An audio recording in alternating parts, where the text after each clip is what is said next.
Today on Six Sister Stuff, I'm sharing with you 10 3-ingredient desserts. So you loved our 3-ingredient dinners so much, I decided to make you 3-ingredient desserts. So if times are tough or you just need a dessert really fast, these desserts are perfect for you. So if you guys are ready, let's get cooking.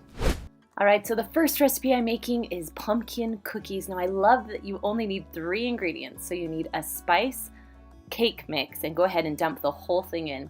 Next, you're gonna take just a can of pumpkin. Again, dump the whole thing in. Then just go ahead and mix it all together. Now it might take a minute or two for it to combine, but keep at it, it will mix. Then you're just gonna add 2 cups of your favorite chocolate chips. I love milk chocolate chips, but you can use dark chocolate chips too. Then just mix that until it is well combined. Now to make these cookies, I love using cookie scoops or even an ice cream scoop. It makes it so much easier, and they all are the same size. Now here's my secret. I usually put aside a few chocolate chips so I can put them on top so you can get the perfect cookie every time. All right, you're gonna bake them at 350 degrees for about 8 to 10 minutes whenever they are cooked on the bottom, and yeah, they're still a little soft. The next one is my skinny banana cookies. I love making these if I'm looking for a little bit healthier of a treat. So I have 2 bananas here that I'm just smashing with a fork. You can use a blender or a beaters too, whatever makes it easiest for you. Now once it is nice and soft, you're going to add 1 cup of old-fashioned oats into the mixture. Then you're going to add about 1/4 cup of semi-sweet chocolate chips or milk chocolate chips, whatever one you choose. Then you're going to mix it well. It's going to take a minute to get everything wet, but just give it some time. Again, I'm using my cookie scoop because I love using it. They're all uniform and they all cook the same. So that's why I love using a cookie scoop. Now you're going to cook this at 350 degrees for about 12 to 15 minutes until they harden up and they are cute little banana cookies. The next one is Rolo pretzel turtle bites. Now I would suggest getting smaller pretzels than I have here because the Rolo did not want to stay in the middle, so smaller pretzels is a must, but they still worked out. So you're going to put a Rolo on each pretzel. Then you're going to cook it in the oven at 350 degrees for about 3 minutes. The Rolos are going to be melty, and all you have to do is put a pecan on top and you are done. Next up is 3-ingredient Reeses fudge. Now, it really is 3 ingredients, and you guys, it is one of my favorites. So you're going to take a 9x9 square pan, line it with foil, and then spray it with cooking spray. Then you're going to take your Reeses. I had a very good helper helping me today. We're going to do 16 on the bottom of the pan. Next, you're going to take 3 cups of chocolate chips and then just dump them into a microwave-safe bowl. Now you could do this on the stove top also, but I love using the microwave. Then you're going to take 1 can of sweetened condensed milk and just pour it in over your chocolate chips. Then I like to microwave in 30-second increments and then stir in between each 30 seconds. Then stick it right back in the microwave. Now once everything is melted, it's starting to get a little bit thick. This is how we like it. So now it's time to put it onto your Reeses. We're making the rest of the fudge. Go ahead and pour it on very gently. The Reeses might come up a little bit as you're spreading, so just try and hold them down as you spread. Now it's time for the topping, and of course it needs to be Reeses. So I started out with 22 Reeses. I put 16 on the bottom, and the rest I am just crumbling up and I'm pressing down into the fudge. So when it cools and hardens, the Reeses will be stuck in there. Now I let this sit in the fridge for about 1.5 hours, and it is hardened and ready to go. So I carefully pull away my foil, and then you can cut right into it.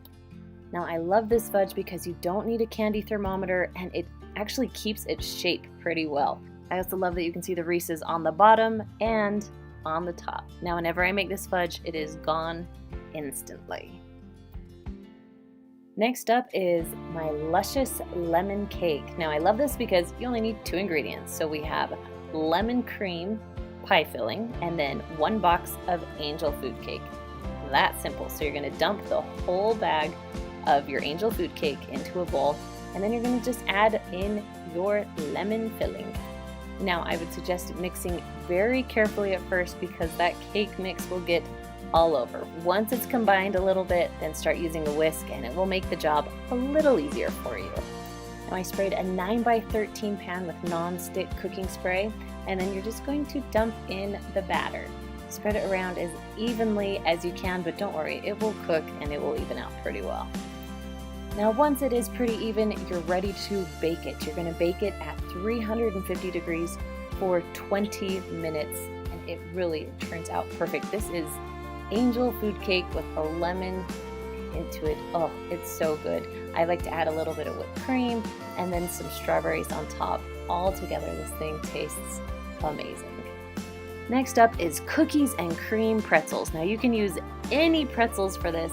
I found some cute little round ones, so I thought I would give those a try.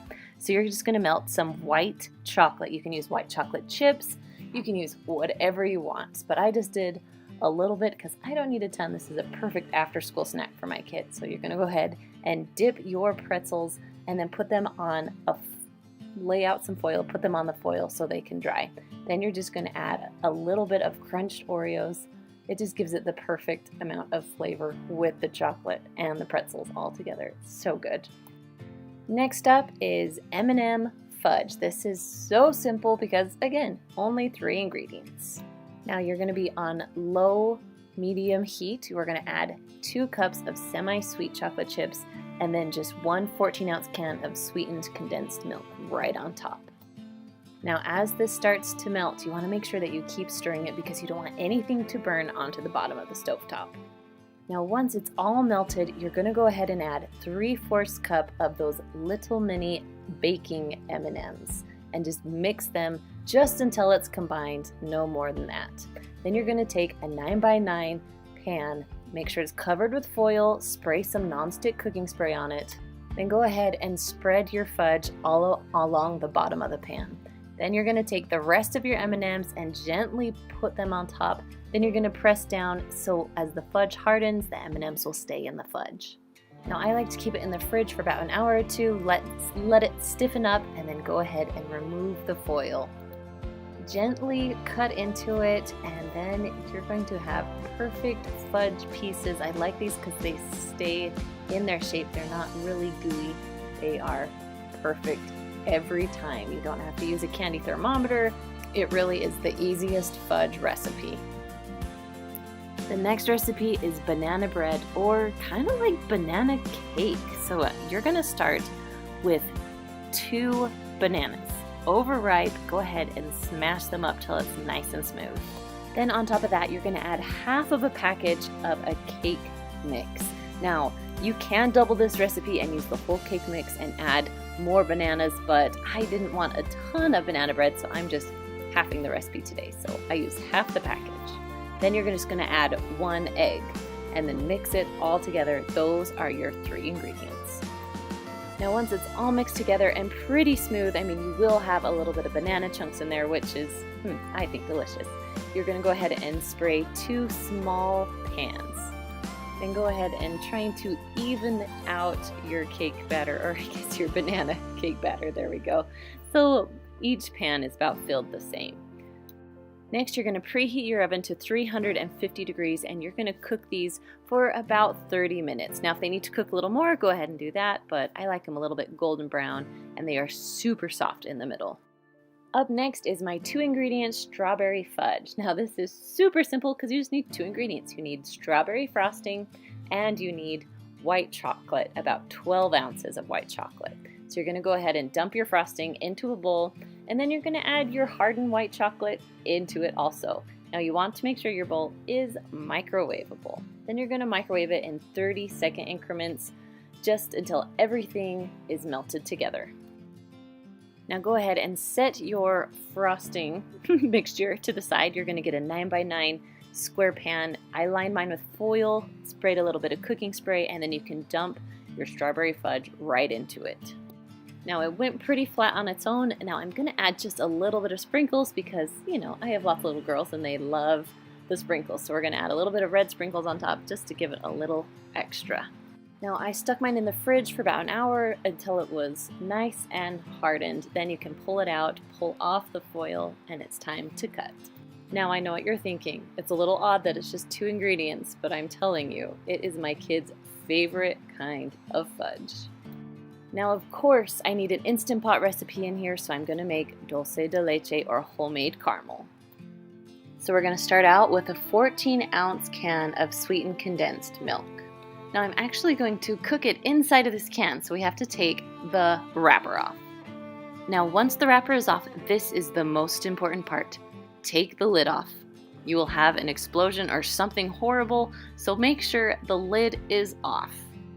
Now to make it a little bit easier, you want to put something down below, so whether it's foil or a trivet, something so it's just not right sitting on the bottom. Then you're going to cover your can with aluminum foil.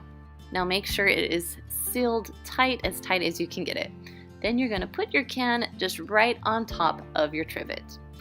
Next, you're going to fill up your pot until the water is about halfway up the can. Now, although it's hard to tell here, the water is filling up, and when I'm done filling it up, it's halfway up the can. So now you're going to put the lid on, make sure that it's really tight and sealed correctly, and you're going to turn the knob to sealing. Now, depending on which kind of Instant Pot you have, this Instant Pot has a pressure cook button, or if you have a different one, it could have a manual button, but we're going high pressure all the way up to 40 minutes. When the 40 minutes is up, go ahead and turn the knob for a quick release, and then take the lid off when all the pressure has released. Now you're going to want some sort of oven mitt to pull out your can. You can use your trivet, but for me it was easier just to use my oven mitt and pull it right out. Now for my favorite part, it's time to take the foil off of the can. Now if I would have known that it was this easy to make dulce de leche, I would have made it many, many years ago. Now the caramel or caramel is a little thick right now.